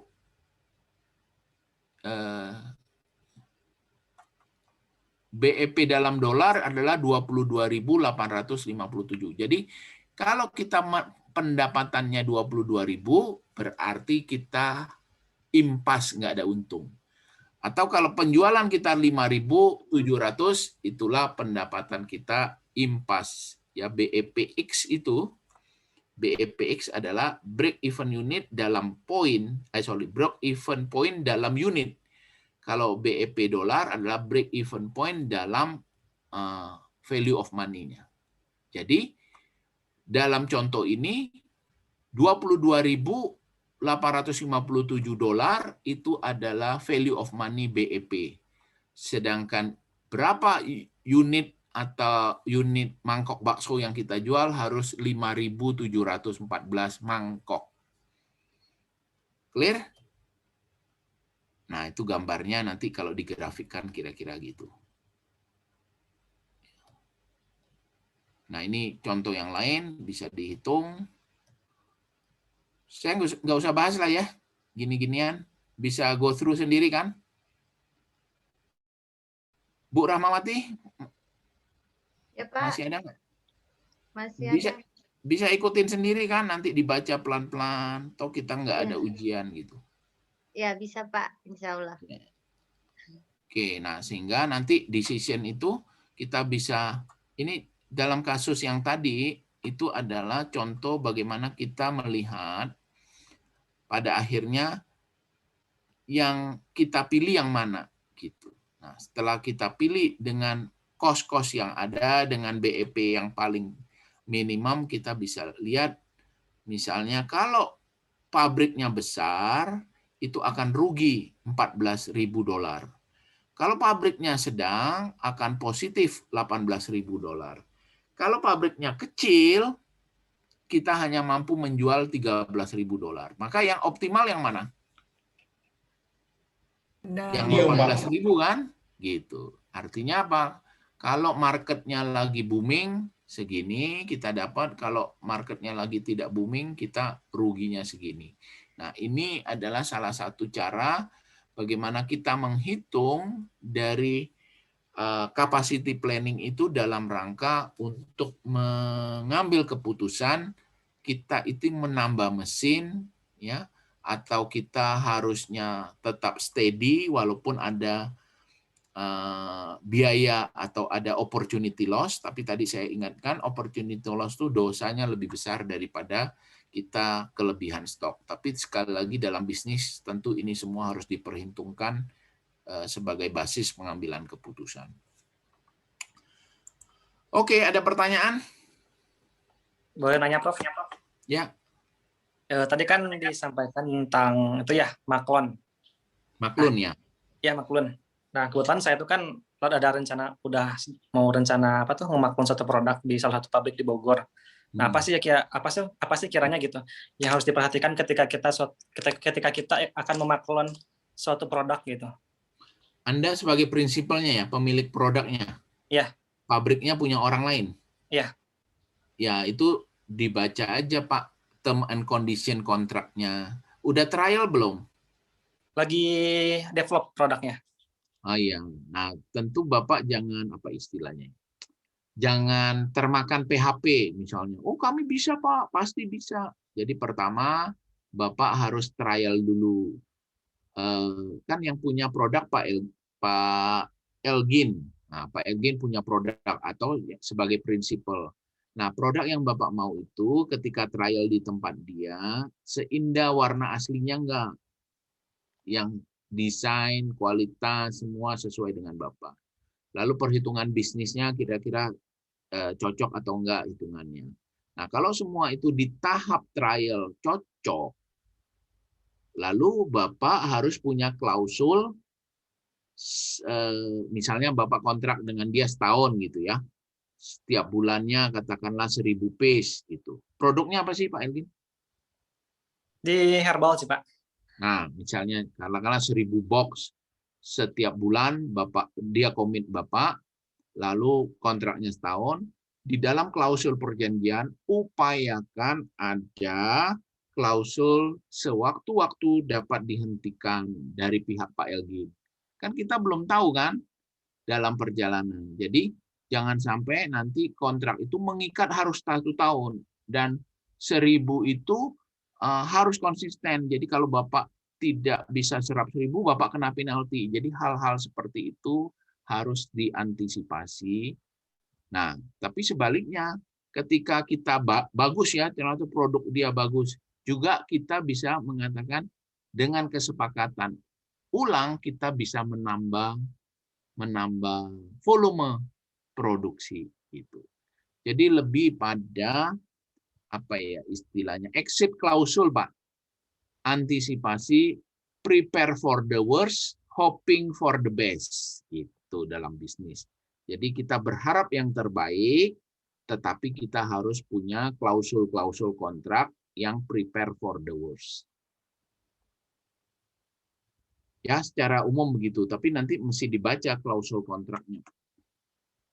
Ada lagi? Nah, Ibu Bapak, minggu depan kan Lebaran ya, jadi otomatis Lebaran kan? Ya, 14. Intinya libur Lebaran, nggak tahu Lebarannya tanggal berapa, nanti tunggu pengumuman atau sesuai dengan aliran dan keputusan hilal ya kan. Intinya adalah minggu depan kita tidak ada kuliah, lalu kuliah lagi kan tanggal 21. Nah, 21 itu paper kelompok sudah harus dikumpulkan. Betul nggak? Betul, ya, Pak. Ya, Pak. Kelompoknya sudah terbentuk? Sudah, Pak. Sudah, Pak. Bahan bukunya sudah saya kasih ya? Sudah, Pak. Sudah ada, Pak.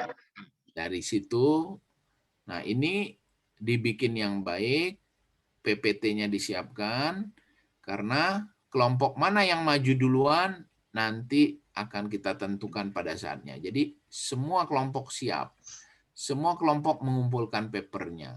Ya, yang dikumpulkan papernya saja, PPT-nya tidak usah, tapi PPT-nya disiapkan untuk Anda presentasi di dalam kelompok. Nah, siapkan yang baik karena ini bagian dari Anda menunjukkan kepada saya bahwa Pak, saya nilainya mau A atau Pak, saya nggak mau A, itu adalah dicerminkan dengan Anda menunjukkan tugas dan presentasi ini. Ada pertanyaan terkait tugas?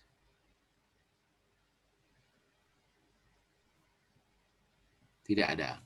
Jadi, selamat mempersiapkan Hari Raya Idul Fitri minggu depan. Ya, mohon maaf lahir batin. Semua sehat-sehat. Dilarang mudik kan? Tapi boleh berwisata ya? Katanya begitu. Betul, Pak. Betul, Pak. Jadi, silakan atur baik-baik waktu, ya, jaga kesehatan. Kita jumpa lagi 2 minggu yang akan datang. Oke, selamat malam. Sampai Selamat malam, Pak. Selamat malam, Pak. Terima kasih banyak, Pak. Minal aidin, Pak Martin. Minal aidin wal faizin, Pak. Sama-sama, mohon maaf lahir batin.